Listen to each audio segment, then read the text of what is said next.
சில கதைகள் ரொம்ப பெரியவை, அவை எல்லாருக்கும் சொந்தமானவை. உங்களுக்கு தெரியுமா? அவை எல்லையில தாண்டி மொழிகளை, தலைமுறைகளை தாண்டி செல்லும். இதுவும் அப்படிப்பட்ட ஒரு கதை தான். இது இந்தியாவில் தொடங்கியது. பழமையான மரபுகளும் மிகப்பெரிய பன்முகத்தன்மையும் கொண்ட ஒரு தேசம். ஆனால் அத்துடன் இது முடிந்துவிடவில்லை. இது கடல்களை கடந்து பயணிக்கிறது, கண்டங்களை கடந்து தொலைத்தூர் தேசங்களை மாற்றத்துக்கான விதைகளை விதைக்குது. இது ஒரு மனிதனின் கதை. அவர் ஒரு சிறிய கடலோர நகரத்தில் தனது பயணத்தை தொடங்கினார், ஆனால் உலகையே மாற்றியமைத்தார். அவர் ஒரு உலகளாவிய அடையாளமா மாறினார். அமைதி மற்றும் எதிர்ப்பின் சின்னம். கோடிக்கணக்கான மக்களால் அங்கீகரிக்கப்பட்டவர். அவரது பயணம் ஒரு யோசனையின் சக்திக்கு ஒரு சான்றாகும். ஒரு தனிநபரின் நம்பிக்கை எப்படி மனிதுள்ளத்தை ஊக்குவிக்கும் என்பதை காட்டுகிறது. இது இந்தியாவை உலகத்துடன் ஆழமான மற்றும் நீடித்த வழியில் இணைக்கும் ஒரு கதை. இது மோகன்தாஸ் கரம்சந்த் காந்தியின் கதை. அவரை மகாத்மா காந்தியை நீங்க அறிந்திருக்கலாம், அந்த பெரிய ஆத்மா. அவர் குஜராத் மாநிலத்தில் உள்ள போர்பந்தர் என்னும் ஊரில் பிறந்தார் 1869. அப்போது இந்தியா பிரிட்டிஷ் ஆட்சியின் கீழ் ஒரு பெரிய சாம்ராஜ்யத்தின் ஒரு பகுதியா இருந்தது. இந்த அமைதியான் அடக்கமான பையன் ஒரு நாள் அந்த சாம்ராஜ்யத்தையே சவால் செய்வான் என்று யாரும் நினைச்சிருக்க மாட்டார்கள். அவர் ஒரு ராஜாவோ அல்லது தளபதியோ அல்ல. அவர் படைகளுக்கு கட்டளையிடவில்லை அல்லது பெரும் செல்வம் பெற்றிருக்கவில்லை. அவருடைய ஆரம்பம் சாதாரணமானது, மற்ற பலரை போலவே. ஆனாலும் அசாதாரணமான ஒன்று வெளிப்பட காத்திருந்தது. அவருடைய வாழ்க்கை ஒரு சக்தி வாய்ந்த செய்தியாக மாறியது. இந்தியாவின் கிராமங்களிலும் நகரங்களிலும் கேட்கப்பட்டது. அதிகார மையங்களிலும் உலகெங்கிலும் உள்ள போராட்ட களங்களிலும். இது எப்படி நடந்தது? காலனித்துவம். இந்தியாவின் ஒரு மாகாண மூலையை சேர்ந்த ஒரு மனிதர் எப்படி இவ்வளவு பெரிய உலகளாவிய முக்கியத்துவம் வாய்ந்த ஒரு நபரா ஆனார்? இதுதான் நாம் ஆராய போகும் முக்கிய கேள்வி. இது பல தசாப்தங்களா வரலாற்றாசிரியர்கள், தலைவர்கள் மற்றும் சாதாரண மக்களை கவர்ந்த ஒரு புதிராகும். அவருடைய செல்வாக்கின் ரகசியம் என்ன? அது அவருடைய அரசியல் உத்தியா, அவருடைய ஆன்மீக ஆழமா, அல்லது அவருடைய தனிப்பட்ட தைரியமா? பதில் எளிமையானது அல்ல. இது நிகழ்வுகள் மற்றும் அனுபவங்களின் சிக்கலான கலவையில் உள்ளது. மற்றும் அவர் வாழ்நாள் முழுவதும் போராடி உருவாக்கிய ஒரு தனித்துவமான தத்துவத்தில் உள்ளது. அவருடைய கதை ஒரு தேசத்தின் சுதந்திரத்தை பற்றியது மட்டுமல்ல, அது ஒடுக்குமுறையில் இருந்து மனித ஆன்மாவின் விடுதலையை பற்றியது. இந்தியாவில் இருந்து உலகத்துக்கான இந்த பயணம் வெறும் புவியியல் ரீதியானது மட்டுமல்ல, அது ஒரு சித்தாந்த ரீதியானது. காந்தி இந்தியாவில் கற்றுட்ட மற்றும் பரிசோதித்த கொள்கைகளை மனித குலத்துக்கு ஒரு பரிசா வழங்கினார். வன்முறையை நாடாமல் நீதிக்காக போராட முடியும் என்று அவர் காட்டினார். இராணுவ பலத்தை தார்மீக பலம் சக்தி வாய்ந்தது என்பதை அவர் நிரூபித்தார். போர் மற்றும் மோதல்களால் சிதைந்த உலகில் அவருடைய அமைதி மற்றும் அகிம்சை எதிர்ப்பு செய்தி ஆழமாக எதிரொலித்தது. அமெரிக்காவில் சிவில் உரிமைகளுக்காக போராடிய தலைவர்கள், தென்னாப்பிரிக்காவில் நிறவெறியை நீக்கிய ஆர்வலர்கள் மற்றும் பிற உலகளாவிய ஆர்வலர்கள் காந்தியின் உருவப்படங்களை ஏந்தி சென்றனர். அவர் நம்பிக்கையின் உலகளாவிய அடையாளமாக மாறினார். சுதந்திரம் மற்றும் கண்ணியத்துக்கான தேடல் ஒரு பொதுவான மனித முயற்சி என்பதை நிரூபித்தார். காந்தியை பற்றி நினைக்கும் போது உங்களுக்கு எந்த படம் நினைவுக்கு வருது? பெரும்பாலானோருக்கு அது ஒரு குறிப்பிட்ட படமா இருக்கும். மெலிந்த தேகம், கண்ணாடி அணிந்து, ஒரு சாதாரண வெள்ளை வேட்டி மட்டும் அணிந்த ஒரு மனிதர். அவர் பெரும்பாலும் ஒரு நீண்ட தடியுடன் நடப்பதையோ அல்லது ஒரு சோழ சக்கரத்தில் அமர்ந்திருப்பதையோ காணலாம். இந்த உருவம் நவீன வரலாற்றில் மிகவும் அங்கீகரிக்கப்பட்ட ஒன்றாகும். இது தீவிர எளிமையின் உருவம். அதிகாரம், செல்வம் மற்றும் பொருள் உடைமைகளுக்கு மதிப்பளிக்கும் உலகில் இந்த படம் முற்றிலும் மாறுபட்டு நிற்கிறது. இது அதிகாரத்தின் வழக்கமான சின்னங்களை வேண்டுமென்றே நிராகரிக்கிறது. காந்தி இந்த உடையை கவனமாக தேர்ந்தெடுத்தார். இது ஒரு அரசியல் அறிக்கை மற்றும் ஒரு ஆன்மீக அர்ப்பணிப்பு. இந்தியாவில் ஒரு ஏழ்மையான மக்களுடன், அதாவது எதையும் வாங்க முடியாத லட்சக்கணக்கான மக்களுடன் தன்னை அடையாளப்படுத்திக் கொள்ள வடிவமைக்கப்பட்டது. இந்த எளிய உருவம் ஒரு சக்தி வாய்ந்த கருத்தை வெளிப்படுத்துகிறது. உண்மையான பலம் வெளிச்சோற்றத்திலோ அல்லது உலக பொருளாதாரம் சார்ந்த நிலையிலோ வருவதில்லை. அது உள்ளிருந்து வருகிறேன் இது நமக்கு சொல்கிறது. காந்தியின் எளிமையான உடை ஒரு சக்தி வாய்ந்த தகவல் தொடர்பு முறையாக இருந்தது. இது இந்திய மக்களுக்கு நேரடியாக பேசியது, நான் உங்களில் ஒருவன் என்று அவர்களுக்கு சொன்னது. அதே நேரத்தில் அது பிரிட்டிஷ் ஆட்சியாளர்களுக்கு ஒரு செய்தியை அனுப்பியது. இந்தியாவின் ஆன்மாவை அவர்களின் ஆடம்பரமான உடைகளாலும் சாம்ராஜ்யத்தின் கம்பீரத்தாலும் வெல்ல முடியாது என்று அது அறிவித்தது. அத்தியாவசியமற்ற அனைத்தையும் நீக்குவதன் மூலம் காந்தி தனது சுதந்திர போராட்டத்தின் தார்மீக மையத்தின் மீது உலகின் கவனத்தை ஈர்த்தார். அவரது தோற்றம் அவரது செய்தியின் அடையாளமா மாறியது. ஒரு எளிய உண்மை ஒரு வலிமையான சாம்ராஜ்யத்தை விட சக்தி வாய்ந்ததா இருக்கும். இந்த உருவம் அவரது அடையாளமா மாறியது. புகைப்படங்கள் மற்றும் செய்தி திரைப்படங்கள் மூலம் உலகம் முழுவதும் பரப்பப்பட்டது. இந்தியாவுக்கு ஒருபோதும் வராதவர்கள் மற்றும் அதன் கலாச்சாரத்தை பற்றி அதிகம் அறியாதவர்கள் சூட அவரை பற்றிய ஒரு அத்தியாவசியமான விஷயத்தை உடனடியாக புரிந்து கொள்ள முடிந்தது. வேட்டி கட்டிய மனிதர் ஒரு அடையாளமா மாறினார். இது ஒரு வித்தியாசமான சக்தியை குறிக்கிறது. உறுதி, மனசாட்சி மற்றும் அசைக்க முடியாத உறுதிப்பாடு.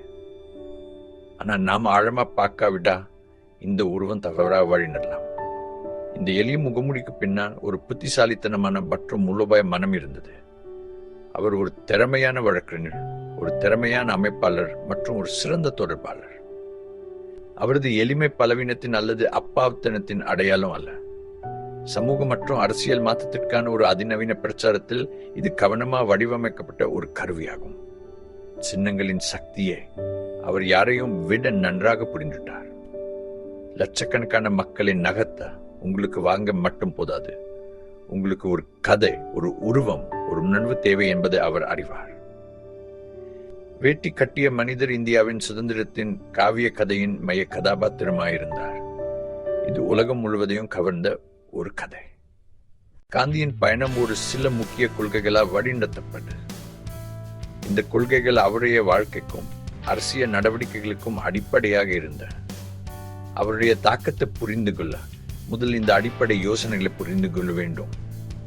இவற்றில் முதல் மற்றும் மிக முக்கியமானது சத்யா, அதாவது உண்மை. காந்தியை பொறுத்தவரை உண்மை என்பது பேசுவதில் நேர்மையாக இருப்பது மட்டுமல்ல, அதுவே இறுதி உண்மை, கடவுளின் இன்னொரு பெயர். உண்மையை தேடுவதுதான் வாழ்க்கையின் நோக்கம். அதாவது அவருடைய அரசியல் போராட்டம் ஒரு ஆன்மீக செயலாக இருந்தது. இந்தியாவின் சுதந்திரத்துக்கு போராடுவது இறுதி உண்மையை சேவிப்பதாக அவர் நம்பினார். இது அவருடைய இயக்கத்துக்கு ஒரு சக்தி வாய்ந்த தான் மற்றும் நெறிமுறை அடிப்படை கொடுத்தது. இரண்டாவது வழிகாட்டும் கொள்கை அகிம்சை, அதாவது வன்முறையற்ற தன்மை. இது காந்தியுடன் மிகவும் பிரபலமாக தொடர்புடைய ஒரு கருத்து. அகிம்சை என்பது பலவீனமானவர்களின் தந்திரம் அல்ல, ஆனால் பலமானவர்களின் ஆயுதம். வன்முறையை எதிர்கொள்ளும் தைரியம், பதடி கொடுக்காமல். அநீதியை எதிர்த்து போராடும் போது உங்கள் எதிரியை நேசிக்கும் ஒழுக்கம். காந்தி ஒரு முறையை உருவாக்கினார், சத்தியாகிரகம் அல்லது உண்மை சக்தி.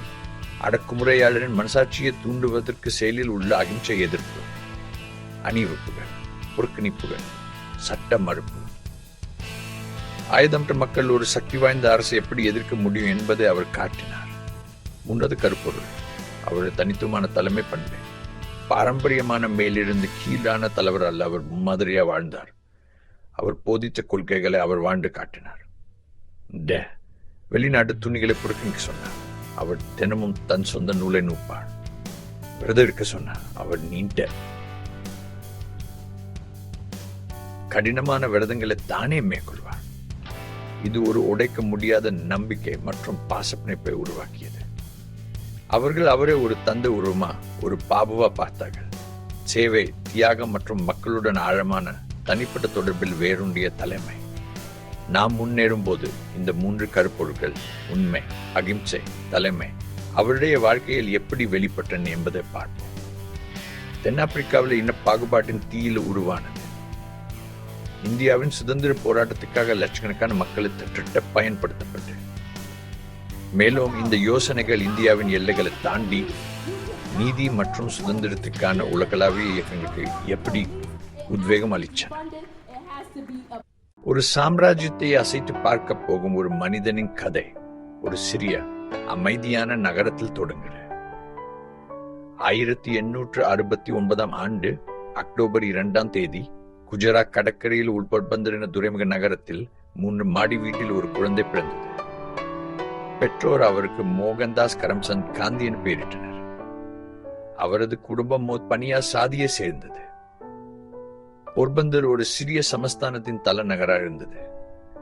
பெரிய ஏகாதிபத்திய அதிகார மையங்களிலிருந்து வெகு தொலைவில். அவரது தந்தை கரம்சந்த் காந்தி உள்ளூரில் ஓரளவு செல்வாக்கு மிக்க மனிதர். அவர் போர்பந்தர் ஆட்சியாளின் திவான், அதாவது பிரதம மந்திரியா பணியாற்றினார். அவர் பெரிய அளவில் முறையான கல்வி கற்றவர் இல்லை, ஆனால் நேர்மை, நடைமுறை அறிவு மற்றும் தைரியத்துக்கு அறியப்பட்டவர். தனது தந்தையிடமிருந்து மோகன்தாஸ் கடமை உணர்வையும் கொள்கைகளை விடாப்பிடியா பின்பற்றும் குணத்தையும் பெற்றார். அவரது தாயார் புட்லிபாய் இல்லம் மோகன்தாஸ் மீது பெரும் தாக்கத்தை ஏற்படுத்தினார். அவர் ஒரு பக்தியுள்ள பெண். அவரது வாழ்க்கை கோயில் தரிசனங்கள், பிரார்த்தனைகள் மற்றும் விரதங்களை சுற்றியே இருந்தது. அவர் மிகுந்த சுயக்கட்டுப்பாடு கொண்ட பெண். மோகன்தாஸ் தனது தாயின் அசைக்க முடியாத நம்பிக்கையையும் தியாக மனப்பான்மையையும் வியப்புடன் பார்த்தார். இந்த ஆரம்ப கால பார்வைகள் அவரது மனதில் ஒரு விதையை விதைத்தன. தனிப்பட்ட ஒழுக்கம் எப்படி நம்ப முடியாத பலத்தின் ஆதாரமாக இருக்க முடியும் என்பதை அவர் கண்டார். பக்தி, கருணை மற்றும் ஒரு சபதத்தின் சக்தி பற்றி அவரிடமிருந்து அவர் கற்றுட்ட பாடங்கள் பின்னர் அவரது சொந்த தத்துவத்தின் அடிப்படையா மாறின. மோகன்தாஸ் இளையவர். அவர் ஒரு வெட்கப்படும் மற்றும் சாதாரணமாக படிக்கும் மாணவர். அவர் படிப்பில் சிறப்பாக இல்லை, விளையாட்டிலும் சிறந்து விளங்கவில்லை. அவர் தனது சகாக்களிலேயே ஒரு தலைவராக இல்லாமல் ஒரு பின்தொடர்பவராக இருந்தார். திருடர்கள், பேய்கள் மற்றும் போன்ற பல விஷயங்களுக்கு தான் பயந்ததாக அவர் தன்னை விவரித்தார். இந்த பயந்த குழந்தையை பார்த்தால் அவர் ஒரு அச்சமற்ற தலைவராக மாறுவார் என யாரும் கணிச்சிருக்க முடியாது. ஆனால் இந்த சாதாரண தோற்றத்துக்கு அடியில் அவரது குழந்தை பருவ அனுபவங்கள் எதிர்கால மகாத்மாவின் குணத்தை மெதுவாக வடிவமைத்துக் கொண்டிருந்தன. பகுதி 2. பாரம்பரியத்தா கட்டுண்ட குழந்தை பருவம். காந்தி குடும்பத்தில் வாழ்க்கை கடுமையான மதம் மற்றும் சமூக கோட்பாடுகளால் ஆளப்பட்டது. குடும்பத்தினர் வைஷ்ணவத்தை பின்பற்றுபவர்கள். இந்த பாரம்பரியம் அனைத்து உயிரினங்களிடமும் கருணை மற்றும் தீங்கு செய்யாமைக்கு அதிக முக்கியத்துவம் அளித்தது. அகிம்சை அல்லது வன்முறையற்ற கொள்கை அன்றாட வாழ்க்கையின் ஒரு பகுதியாக இருந்தது. குடும்பத்தினர் ஜைன பாரம்பரியத்தையும் பின்பற்றினர். ஜைன மதம் அகிம்சையை இன்னும் தீவிரமான நிலைக்கு கொண்டு செல்கிறது. வைஷ்ணவ மற்றும் ஜைன போதனைகளின் இந்த கலவை வீட்டில் ஒரு தனித்துவமான ஒழுக்கமான சூழ்நிலையை உருவாக்கியது. சுயக்கட்டுப்பாடு மற்றும் கருணை மிக உயர்ந்த நற்பண்புகள் என்னும் மோகன்தாஸுக்கு இது கற்பித்தது. இருப்பினும் அவரது குள்ளன்புறத்தில் சிறிய கிளர்ச்சிகளும் இருந்தன. ஒரு நண்பருடன் சேர்ந்து அவர் ரகசியமா இறைச்சி சாப்பிடுவது பரிசோதித்தார். பிரிட்டிஷ்காரர்கள் இறைச்சி சாப்பிடுபவர்கள் என்பதால் தான் இந்தியாவை ஆண்டார்கள் என அவர்கள் நம்பினர். இந்த ரகசிய செயலாயப்பட்ட குற்ற உணர்வு மிக அதிகமாக இருந்தது. அவர் தனது பெற்றோரை ஏமாற்றுவதாக உணர்ந்தார். இது அவரது மனசாட்சி டோர்மெண்ட் செய்தது. மற்றொரு இளமை கால தவறு. கடனை அடைக்க தனது சகோதரனிடமிருந்து ஒரு சிறிய தங்க துண்டை திருடியது. குற்ற உணர்வு அவரை வாட்டி வதத்தது. அதனால் அவரால் அதை தாங்க முடியல. அவர் ஒப்புக்கொள்ள வேண்டும் என்று முடிவு செய்தார். தனது தந்தையிடம் நேடிய பேச பயந்து ஒரு காகிதத்தில் தனது ஒப்புதல் வாக்குமூலத்தை எழுதி அவரிடம் கொடுத்தார். கடுமையான தண்டனையை முழுமையாக எதிர்பார்த்தார். அதுக்கு பதிலா அவர் இந்த குறிப்பை படித்தார். கண்ணீர் அவரது முகத்தில் வழிந்தது. மன்னிப்பு மற்றும் உண்மையின் சக்தியை அவர் அப்போது புரிந்துட்டார். இது அவர் தனது அகிம்சைக்கான பொருள் பாடம் என்று பின்னர் அழைத்தார். வன்முறையற்ற அன்பை அவர் உண்மையாக புரிந்துட்ட தருணம். பகுதி 3. இளங்கணவனும் மாணவனும். அக்கால வழக்கப்படி மோகன்தாஸ் மிக இளம் வயதிலேயே திருமணம் செய்து கொண்டார். தனது 13 வயதிலேயே அவர் கஸ்தூரிபாயை மணந்தார். அவர் அதிகாரம் மற்றும் உடைமை உணர்வால் நிரம்பியிருந்தார். அவளை கட்டுப்படுத்தவும் விரும்பினார். இது அவள் பெரும்பாலும் அமைதியான கண்ணியத்துடன் எதிர்த்தார். இந்த ஆரம்ப கால திருமணம் அவரது வாழ்க்கை மற்றும் கல்வி மீது குறிப்பிடக்க தாக்கத்தை ஏற்படுத்தியது. அவர் கவனம் சிதறி அவரது கல்வி செயல்திறன் பாதிக்கப்பட்டது. தனது சுயசரிதையில் குழந்தை திருமண முறையை ஒரு கொடூரமான மற்றும் தீங்கு விளைவிக்கும் வழக்கம் என அவர் பின்னர் கடுமையாக எதிர்த்து பேசினார். சிரமங்கள் இருந்த போதிலும் கஸ்தூரிபாயுடான அவரது உறவு ஒரு வாழ்நாள் முழுவதும் நீடிச்ச சுட்டாண்மையாக மாறியது. இது பரஸ்பர வளர்ச்சி மற்றும் மாற்றத்தின் பயணம். கஸ்தூரிபாய் ஒரு செயலற்ற பின்தொடர்ப்பவர் அல்ல, அவளுக்கு ஒரு வலுவான விருப்பம் இருந்தது.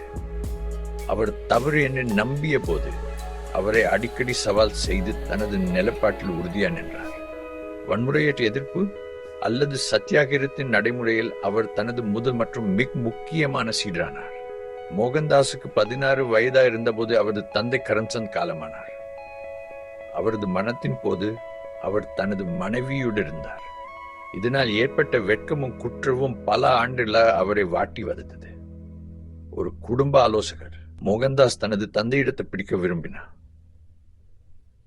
அவர் இங்கிலாந்து சென்று வழக்கறிஞராக வேண்டும் என்று பரிந்துரைத்தார்.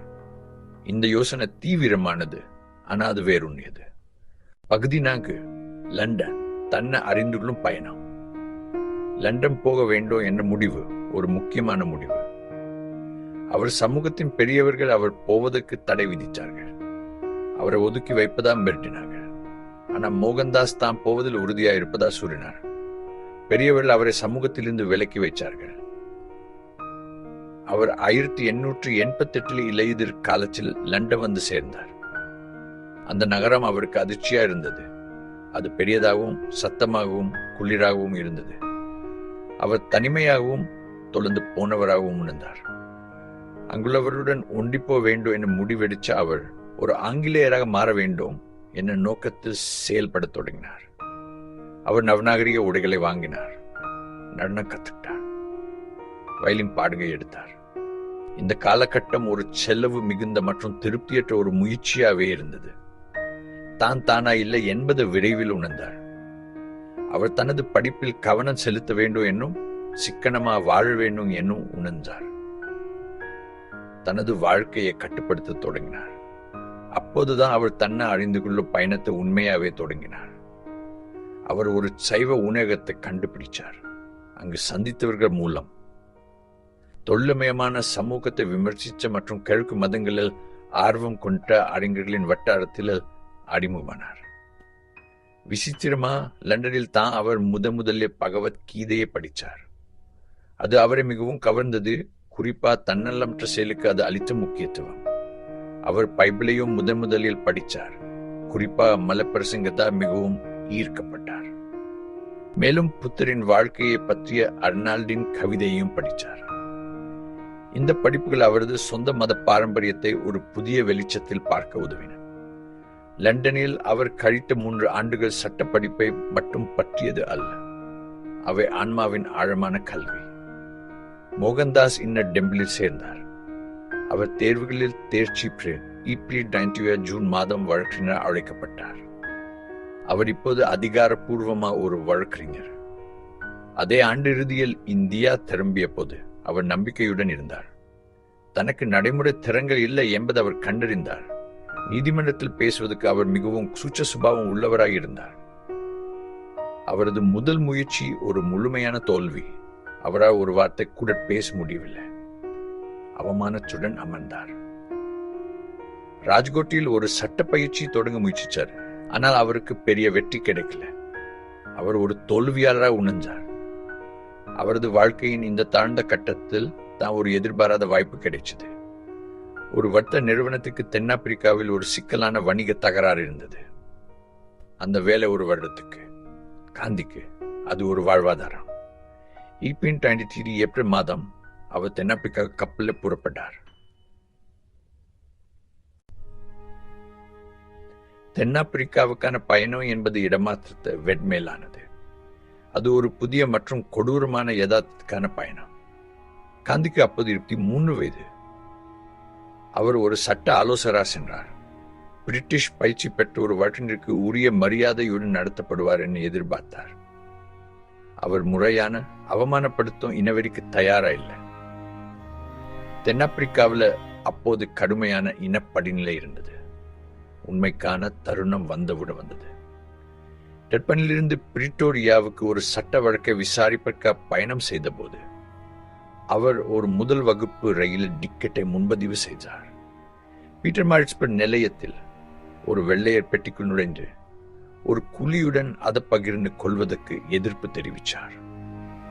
ஒரு ரயில் அதிகாரி அவரை 3ஆம் வகுப்பு பெட்டிக்கு செல்லும்படி உத்தரவிட்டார். காந்தி மறுத்துவிட்டார். அவரிடம் ஒரு செல்லுபடியாக முதல் வகுப்பு டிக்கெட் இருந்தது. அதிகாரி காவல்துறை அழைத்தார். காந்தி ரயிலில் இருந்து வலுக்கட்டாயமாக தூக்கி எறியப்பட்டார். அவர் அந்த இரவை நிலையத்தின் இருண்ட காத்திருப்பு அறையில் நடுங்கியபடியும் பயந்தபடியும் கழித்தார். அந்த அவமானமும் கோபமும். அவர் தனது கடமையை பற்றி யோசித்தார்.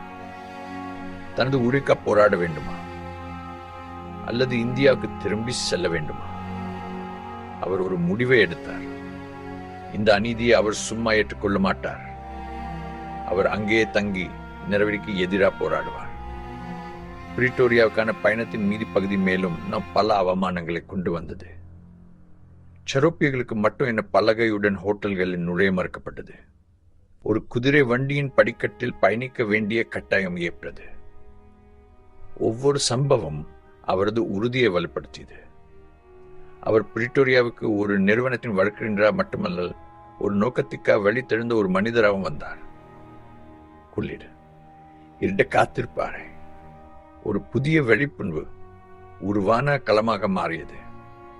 இந்நெறியும் இந்த கடுமையான உள்ளுணர்வு அனுபவம் ஒரு தீப்பொறியை பற்ற வைச்சது. அவர் தனது நாட்டு மக்கள் எதிர்க்கின்ற நிலைமைகளை படிக்க தொடங்கினார். பெரும்பாலானோர் ஒப்பந்த தொழிலாளர்கள் அடிமைத்தனத்துக்கு நெருக்கமான நிலையில் வாழ்ந்தனர். காந்தி இந்தியர்களே ஓரளவு பொறுப்பு என்பதை உணர்ந்தார்.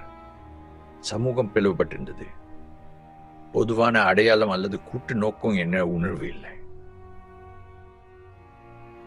பகுதி 2, ஒரு சமூகத்தை வழிச்சுற்றச் செய்தல். செயல்பாட்டின் முதல் படிகள். காந்தியின் முதல் நடவடிக்கை ஒரு சூட்டத்தை அளிப்பது. ஒரு காலத்தில் வயலத்து போன அந்த சூட்ச சுபாவுள்ள வழக்கறிஞர் தனது குள்ளை கண்டார். அவர் தனது ஒரு பிளவுகளுக்கு அப்பால் பார்க்க முடிய அவர்களை வலியுறுத்தினார். மிக முக்கியமா அவர் ஒழுங்கமைக்க வேண்டும் என அவரிடம் கூறினார். இது ஒரு சமூக அமைப்பாளாக அவரது பணியின் தொடக்கமாகும். அவரது ஓராண்டு ஒப்பந்த முடிவுக்கு வந்தது. அவரது பிரிவு உபச்சார விழாவில் யாரோ ஒருவர் அவருக்கு ஒரு புதிய மசோதா பற்றிய செய்தித்தாள் கட்டுரையை காட்டினார். அவர்கள் அவரை தங்கி போராட்டத்துக்கு தலைமை தாங்கும்படி வலியுறுத்தினர்.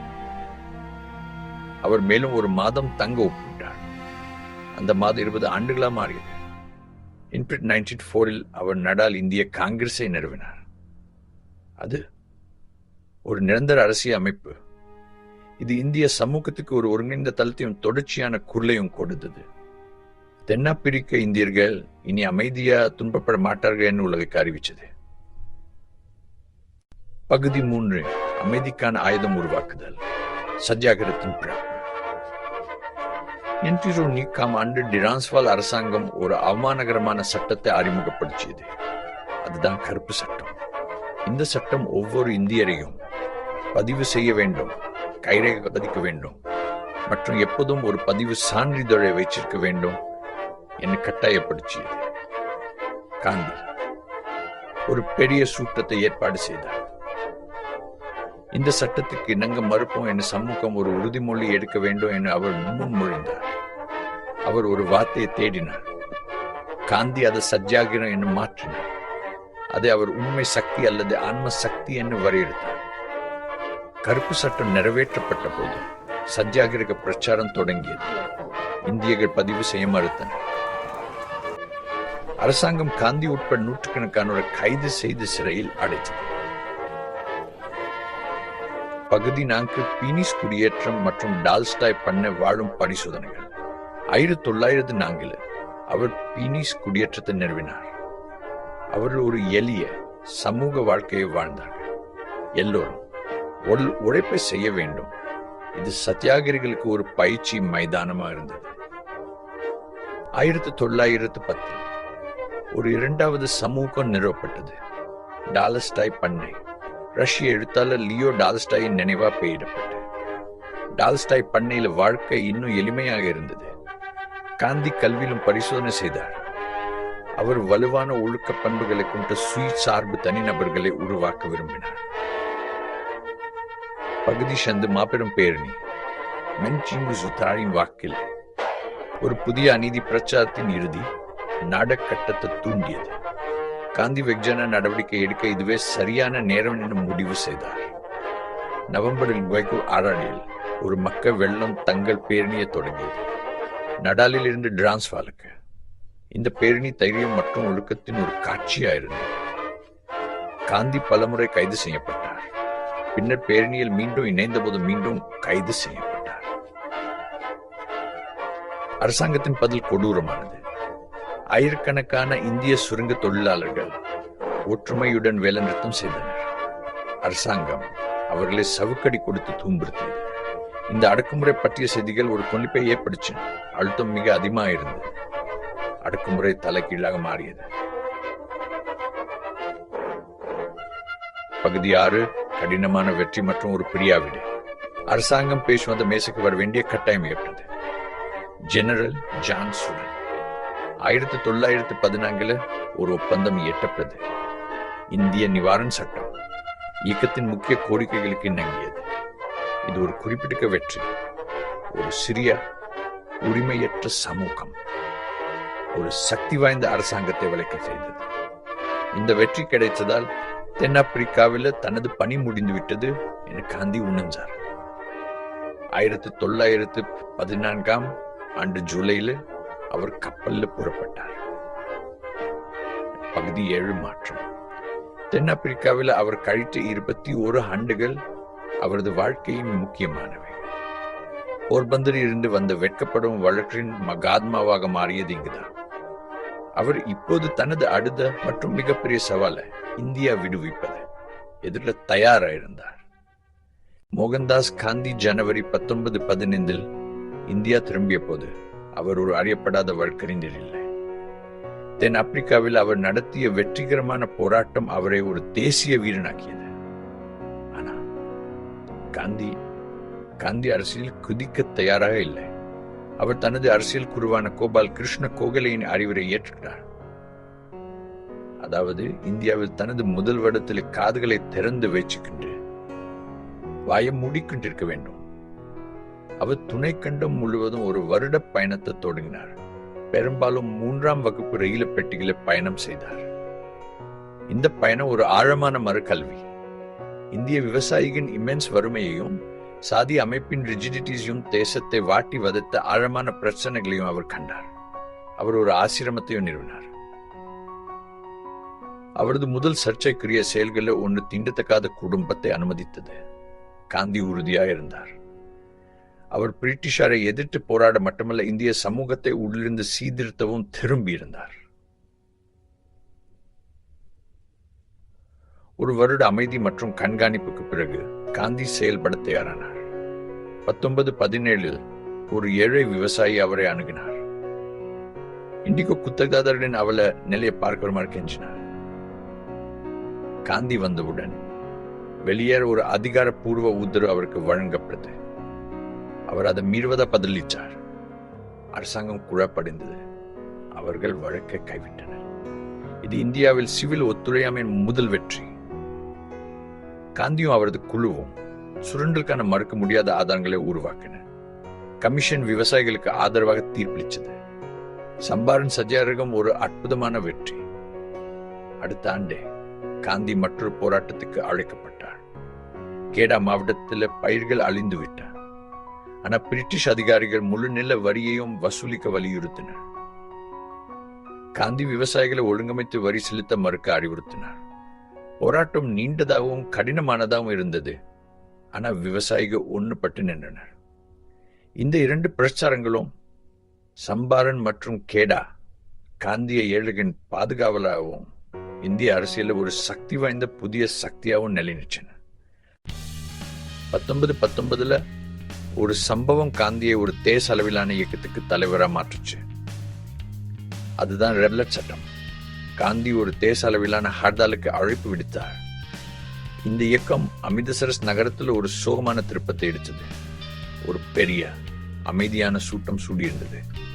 ஜெனரல் டயர் ஆயுதம் இல்லாத மக்கள் மீது சூட உத்தரிட்டார். நூற்றுக்கணக்கானோர் கொல்லப்பட்டனர். ஜாலியன் வாலாபாக் படுகொலை ஒரு பேரதிர்ச்சியை ஏற்படுத்தியது. இதுக்கு பதிலா காந்தி தன்னோட முதல் பெரிய தேச அளவிலான போராட்டத்தை ஆரம்பிச்சார். அதுதான் ஒத்துழையாமை இயக்கம். திட்டம் எளிமையானது, ஆனா புரட்சிகரமானது. பிரிட்டிஷ் அரசாங்கத்துடனான அனைத்து ஒத்துழைப்பையும் நிறுத்திக்கொண்டது. மக்கள் வெளிநாட்டு துணிகளை புரிணிக்கவும் தங்கள் சொந்த நூலை சர்க்காவில் நூக்கம் வலியுறுத்தப்பட்டனர். இந்த இயக்கம் நாடு முழுவதும் பரவியது. ஆனா பிப்ரவரி 1922 ஒரு கும்பல் ஒரு காவல் நிலையத்தை தாக்கியது. மக்கள் இன்னும் தயாராக எல்லாம் அவர் உணர்ந்தார். அவர் முழு இயக்கத்தை நிறுத்திவிட்டார். பகுதி நாங்கள் கடலை நோக்கிய நடைபயணம் உப்பின் சக்தி. 1929 இந்திய தேசிய காங்கிரஸ் ஒரு புதிய போராட்டத்தை தொடங்க காந்திக்கு அனுமதி அளித்தது. அவர் உப்பு சட்டங்களை மீற முடிவு செய்தார். மார்ச் 12 1930 காந்தி தன்னோட நடைபயணத்தை ஆரம்பித்தார். ஏப்ரல் 6 அவர் தண்டி கடற்கரை அடைந்தார். இதன் மூலம் நான் பிரிட்டிஷ் சாம்ராஜ்யத்தின் அடித்தளத்தை அசைக்கிறேன் என அறிவித்தார். அது முழு தேசத்துக்கு ஒரு சிக்னல். சிவில் ஒத்துழையாமை இயக்கம் ஆரம்பிச்சிருந்தது. அரசாங்கம் ஒரு பெரிய அடக்குமுறையுடன் பதிலளிச்சது. சார்ந்து இந்தியாவின் ஆன்மாவுக்கான போராட்டம் தீண்டத்தக்காதவர்களின் சாம்பியன். காந்தியின் போராட்டம் பிரிட்டிஷாரை எதிர்த்து மட்டுமல்ல, அது இந்திய சமூகத்தை சீர்திருத்துவதற்கான போராட்டமாகவும் இருந்தது. 1932 பிரிட்டிஷ் அரசாங்கம் தீண்டத்தகாதவர்களுக்கு தனி வாக்காளர் தொகுதிகளை முன்மொழிந்த ஒரு புதிய அரசியலமைப்பு திட்டத்தை அறிவித்தது. காந்தி சாகும் வரை உண்ணாவிரதம் இருக்க போதா அறிவித்தார். பல நாட்டு தீவிர பேச்சுவார்த்தைக்கு பிறகு ஒரு சமரசம் எட்டப்பட்டது. அது பூனா ஒப்பந்தம். காந்தி தன்னோடு உண்ணாவிரதத்தை முடிச்சுட்டார். அவர் நாடு முழுவதும் சுற்றுப்பயணம் மேற்றார். கோவில் நுழைவு இயக்கங்கள் நடத்தினார். பகுதி 6 எழுதி வந்த வெள்ளையனே வெளியேறு மற்றும் சுதந்திரத்தின் விடியல் ஆகஸ்ட் 1942 காந்தி வெள்ளையனே வெளியேறு இயக்கத்தை ஆரம்பிச்சார். அவர் ஒரு எளிமையான ஆனால் சக்தி வாய்ந்த மந்திரத்தை கொடுத்தார். செய்யல்து செத்துமடி. பிரிட்டிஷ் அரசாங்கம் மின்ன வேகத்தில் பதிலளிச்சது. காந்தி மற்றும் முழு காங்கிரஸ் தலைமையும் கைது செய்யப்பட்டனர். இயக்கம் நாடு முழுவதும் தானாக வெடிச்சது. பிரிட்டிஷ் பதிலடி கொடூரமாக இருந்தது. வெள்ளையனே வெளியேறு இயக்கம் நசுக்கப்பட்டு, ஆனால் அது ஒரு ஆழமான தாக்கத்தை ஏற்படுத்தியது. பிரிட்டிஷாரா இனி இந்தியாவை பலவந்தமா வைச்சிருக்க முடியாது என்பது அது காட்டியது. சுதந்திரத்தின் விடியல் அடிவானத்து தெரிந்தது. காந்தியின் முக்கிய நோக்கம் இந்திய விடுதலை என்றாலும் அவரது எண்ணங்களும் செயல்களும் தேசிய எல்லைகளுக்குள் ஒருபோதும் அடங்கியதில்லை. அவர் ஒரு உலக மேடையில் உணர்வு பூர்வமாக செயல்பட்டார். உலகெங்கிலும் உள்ள தலைவர்களும் சிந்தனையாளர்களும் அவரிடம் ஈர்க்கப்பட்டனர். அவர் லியோ டால்ஸ்டாயுடன் ரோமன் ரோலண்டுடன் கடித போக்குவரத்து வைச்சிருந்தார். இந்த பரிமாற்றங்கள் அவரது கருத்துக்களை சந்தேகம் கொண்ட மெமிக்கு கொண்டு சென்றன. இந்தியா சுதந்திரம் அடைவதற்கு முன்பே அவர்கள் மற்ற இடங்களில் பின்பற்றப்பட்டனர். பிரிட்டிஷ் சாம்ராஜ்யத்தின் மற்ற பகுதிகளில் உள்ள ஆர்வலர்கள் புறக்கணிப்புகளையும் ஒத்துழையாமை இயக்கத்தையும் ஒரு முன்மாதிரியா பயன்படுத்தினர். ஒருவேளை காந்தியின் மரபின் மிக சக்தி வாய்ந்த மற்றும் நேரடி வாரிசை அமெரிக்க சிவில் உரிமை இயக்கத்தில் காணலாம். இந்த இயக்கத்தின் தலைவர் reverend doctor Martin Luther king junior காந்தியின் மிகவும் பிரபலமான மற்றும் அர்ப்பணிப்புள்ள சீடரானார். கிங் ஒரு இளைய மாணவராக இருந்தபோது காந்தியின் கருத்துக்களை முதலில் சந்தித்தார். அதை அவர் செயலில் உள்ள கிறிஸ்தவ அன்பென அழைத்தார். அவற்றை கருப்பென கிறிஸ்தவ தேவாலயத்தின் மொழி மற்றும் மரபுடன் இணைச்சார். மான்கோமரி பேருந்து புறக்கணிப்பு அமெரிக்காவில் காந்திய நுட்பங்களின் முதல் பெரிய அளவிலான பயன்பாடு ஆகும். இந்த புறக்கணிப்பு ஒரு அற்புதமான வெற்றியை பெற்றது. அதன் பிறகு அகிம்சை நேரடி நடவடிக்கை சிவில் உரிமை இயக்கத்தின் மைய உத்தியா மாறியது. உள்ளிருப்பு போராட்டங்கள், சுதந்திர பயணங்கள், பெரிய பேரணிகள். 1989 டாக்டர் கிங் காந்தியின் மரபை நேரடியாக படிக்க இந்தியாவுக்கு யாத்திரை மேற்கொண்டார். இது அகிம்சை மீதான அவரது அர்ப்பணிப்பை ஆழமாக்கியது. காந்தியின் செல்வாக்கின் கதை தென்னாப்பிரிக்காவில் முழுவட்டை அடைகிறது. நிறவெறியின் கொடூரமான அமைப்புக்கு எதிரான போராட்டம் அவரது மரபுடன் ஆழமாக பிணைந்திருந்தது. 1960 நடந்த ஷார்வில் படுகொலை ஒரு சோமான திருப்புமுனையாக மாறியது. இந்த அதிகரித்து வரும் அரசு வன்முறை மண்டலாவையும் ANCயையும் ஒரு கடினமான மற்றும் வேதனையான முடிவை எடுக்க கட்டாயப்படுத்தியது. ஒரு ஆயுதப்படையை உருவாக்க 27 ஆண்டுகள் சிறையில் கழித்த பிறகு மண்டேலா நல்லிணக்கத்தின் தூதுவராக வெளிப்பட்டார். இதில் எதிரிகளை நசுக்குவதை விட மாற்றத்துக்கான காந்திய ஒன்றை அவர் வெளிப்படுத்தினார். பகுதி 4 மாத்தின் விதைகள் ஒரு வன்முறை ஒளிலாகிம்சை. காந்தியின் கருத்துக்கள் உலகெங்கிலும் மாத்தின் விதைகளை விதைச்சுள்ளன. சீசர் சாவேஸ் அணுசக்தி எதிர்ப்பு இயக்கம், வெல்வெட் புரட்சி, இன்னும் சமூக ஊடகங்கள் மற்றும் டிஜிட்டல் செயல்பாட்டின் யுகத்தில் காந்தியின் கொள்கைகள் பொருத்தமானதாகவே இருக்கின்றன. கருவிகள் மாறிவிட்டன, ஆனால் அதிகாரம் மற்றும் எதிர்ப்பின் இயக்கவில் அப்படியே உள்ளது. பகுதி 5 காந்தியின் உலகளாவிய தாக்கத்தை நாம் உண்மையாக புரிந்து கொள்ள அவருடைய முக்கிய கருத்துக்களை நாம் பிரித்து பார்க்க வேண்டும். அதன் மையத்தில் சுவராஜ், அதாவது சுயராஜ்யம் என்ற கருத்து உள்ளது. உண்மையான சுவராஜ் என்பது சுய கட்டுப்பாடு, தன்னம்பிக்கை. மற்றொரு முக்கிய அம்சம் சர்வோதயா, அதாவது அனைவரின் நலன். ஒரு சமூகம் அதன் மிகவும் பாதிக்கப்படக்கூடிய உறுப்பினரான கடைசி மனிதனை பற்றி கவலைப்பட்டால் மட்டுமே அது நீதியானது. அவருடைய வழிமுறையின் மையமா வழிமுறையிலையும் இலக்கிலையும் பிரிக்க முடியாத ஒன்றாக கருதும் கருத்து இருந்தது. அநீதியான மற்றும் வன்முறை வழிமுறைகளா ஒரு நீதியான மற்றும் அமைதியான சமூகத்தை அடைய முடியாது என்று அவர் நம்பினார். பகுதி 1 இந்த பயணத்தை ஒரு சிறிய கடற்கரை நகரத்தில் தொடங்கினோம். அவருடைய வாழ்க்கை வரலாறு உலகின் மிக அற்புதமான மாற்ற கதைகளில் ஒன்றாகும். அவருடைய வாழ்க்கை அரசியல் மற்றும் ஆன்மீகத்தின் ஒரு தடையற்ற கலவையா இருந்தது. இந்த தனித்துவமான கலவை அவருடைய இயக்கத்துக்கு நம்பமுடியாத தார்மீக சக்தியை அளித்தது. பகுதி 2 காந்தியின் பாரம்பரியத்தை உண்மையாக பாதிக்க நாம் அவரை ஒரு சரியான துறவியா மாற்றக்கூடாது. அவர் ஒரு சிக்கலான மனிதர். அவர் அடைய உதவிய சுதந்திரம் அவர் தடுக்க முயன்ற ஒரு துயரத்தால் குறிக்கப்பட்டது, பிரிவினை. பகுதி 3 அவர் படுகொலை செய்யப்பட்டதிலிருந்து பல தசாப்தங்களா காந்தியின் உருவம் கிரத்தின் மிகவும் அடையாளம் காணக்கூடிய ஒன்றாக மாறியுள்ளது. நாம் அவரை ஒரு வசதியான பாதிப்பில்லாத துறவியா மாற்றும் அபாயத்தில் இருக்கிறோம். அவருடைய செய்தி ஆழமாக புரட்சிகரமானது.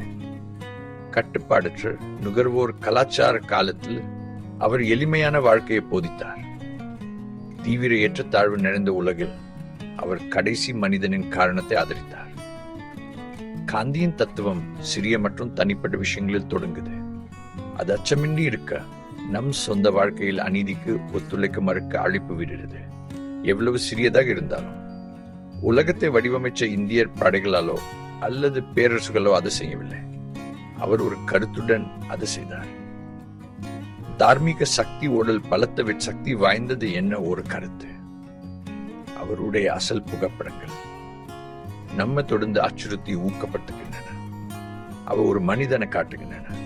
அவர் ஒரு அசைக்க முடியாத விருப்பத்தையும் மனித ஆன்மாவில் ஆழமான நம்பிக்கையும் தவிர வேறு எதுவும் இல்லாமல் ஒரு பேரரசுக்கு எதிராக நிற்க முடியும் என்பதை நிரூபித்தார்.